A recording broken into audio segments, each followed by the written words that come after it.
Hello.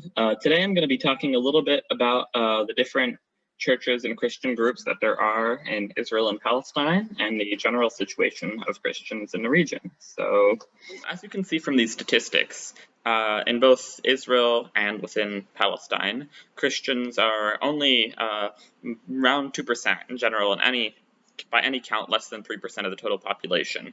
And that population is pretty steady. It's not growing. So they're becoming an increasingly small percentage. But they still play a very important role in the communities there, and they've had a very long history that still has an impact today. The denominations you'll find in the Holy Land are not necessarily the same denominations you might find at home. There's a very confusing set of about 13 recognized churches that are present there. I've sort of charted out their general groupings there, but just so you know, there's a lot of different ones, and they have very complicated relationships that have very long-standing histories. So let's touch on a few of the denominations. There's the Greek Orthodox Church, which is very large and influential here. They've got a lot of different institutions that they have, like Arab Orthodox clubs, scouts, schools, monasteries, guest house. We've got a seminary, and they're headquartered at the Church of the Holy Sepulchre. There's the Latin Church, the Roman Catholics, as I've said before.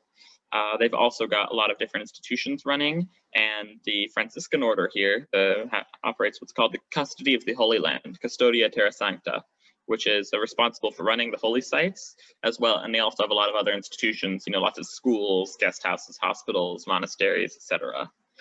And they've got two cathedrals. One, they've actually got a site in the Holy Sepulchre, and the other, they've got a separate one in their Patriarchate complex.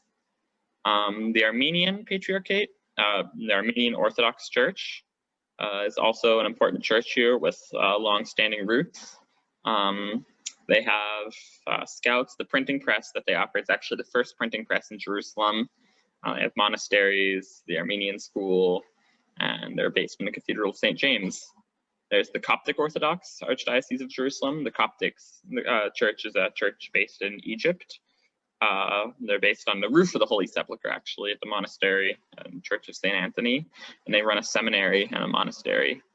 The Melkite, or the Greek Catholic, have a congregation here as well, and they run a guest house.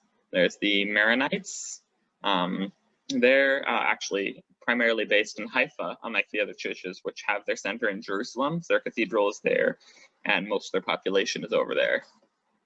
There's the Syrian Orthodox. They are unique because they pray actually in Syriac, which is a dialect of Aramaic, very ancient language, which I find interesting.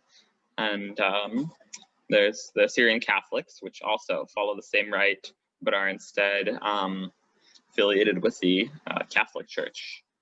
There's the Ethiopian Orthodox Church, which split off from the Coptic Church a while ago, and they're based on the roof of the Holy Sepulchre as well, and they have a monastery in West Jerusalem. Armenian Catholics, like the Armenian Church, but affiliated with Roman Catholics.